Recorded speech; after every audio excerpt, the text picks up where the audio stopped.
ایک صاحب کا سوال ہے، جہنم کے کتنے دروازے ہیں اور ان کے نام کیا ہیں؟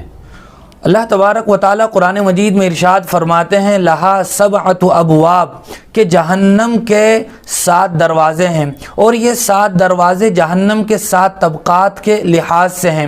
ہر طبقے میں مخصوص قسم کے لوگ داخل ہوں گے، اسی لحاظ سے ان کے نام ہیں، اور یہ 7 کے 7 نام قرآن مجید میں مختلف مواقع پر موجود ہیں۔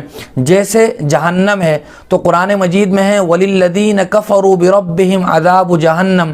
دوسرے طبقے کا نام ہے لظیٰ، وہ بھی قرآن مجید میں ہے انہا لظیٰ نزاعۃ للشویٰ۔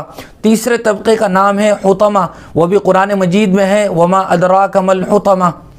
اور چوتھے طبقے کا نام ہے سعیر، یہ بھی قرآن مجید میں موجود ہے وَقَالُوا لَوْ كُنَّا نَسْمَعُ أَوْ نَعْقِلُ مَا كُنَّا فِي أَصْحَابِ السَّعِيرِ۔ پانچویں طبقے کا نام ہے سقر، وہ بھی قرآن مجید میں ہے وما ادراک ما سقر۔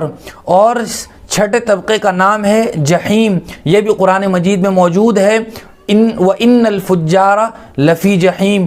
اور 7ویں طبقے کا نام ہے حاویہ، یہ بھی قرآن مجید میں موجود ہے وَأَمَّا مَنْ خَفَّتْ مَوَازِينُهُ فَأُمُّهُ حَاوِيَةٌ۔ یہ جہنم کے 7 طبقات ہیں اور ان کے یہ نام ہیں۔